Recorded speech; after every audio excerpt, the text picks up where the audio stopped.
changement climatique, objectif zéro carbone, parité, diversité, pratique d'affaires responsables, tous ces termes ont envahi la scène économique et les organisations les plus exposées doivent désormais rendre des comptes. Le reporting durabilité désigne une forme récente de reddition, faite par les organisations à ses parties prenantes, et relative aux enjeux environnementaux et sociaux de leur activité. Il donne lieu à la production de rapports développement durable à destination des tiers, basés sur la préparation de données internes utiles au pilotage. Depuis environ 2 décennies, nombre d'entités, au premier rang desquelles les sociétés cotées, produisent un reporting durabilité avec des intitulés non standardisés.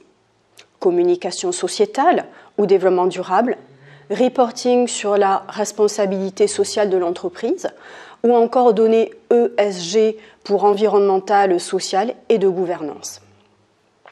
Ce reporting recouvre en général 5 domaines: les ressources et l'environnement naturel, les ressources humaines, les pratiques d'affaires responsables, le caractère responsable des produits et enfin l'impact sur la communauté.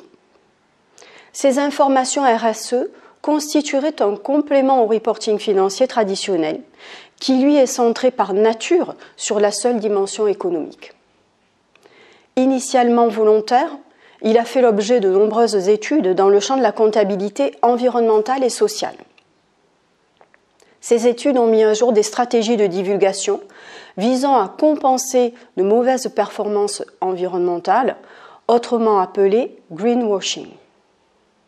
Par exemple, on a documenté qu'à la suite d'une catastrophe environnementale, le secteur d'activité concerné accroît significativement le volume des publications consacrées aux efforts environnementaux. Ces stratégies ont été qualifiées de stratégies de légitimation. Par ailleurs, les nombreuses études qui ont exploré les liens entre performance sociétale et performance financière montrent des résultats contrastés. Et il est difficile d'identifier des avantages financiers stables, souvent en raison d'un manque de comparabilité des données à travers les entreprises et les pays. Les attentes aujourd'hui sont fortes pour accroître la qualité de ce reporting, et cela pousse à une normalisation de ces données RSE. La France a été pionnière en termes de réglementation, mais l'Europe a engagé plusieurs initiatives, telles la directive sur les informations non financières, puis celle sur la responsabilité sociale des entreprises, rendant cette réduction et cette vérification associées désormais obligatoires pour les entreprises dépassant certains seuils.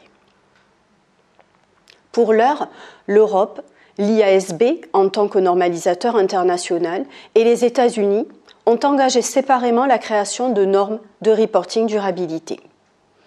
Même si elles traitent des mêmes sujets, ces instances ne convergent pas totalement sur le contenu et le périmètre des informations à donner.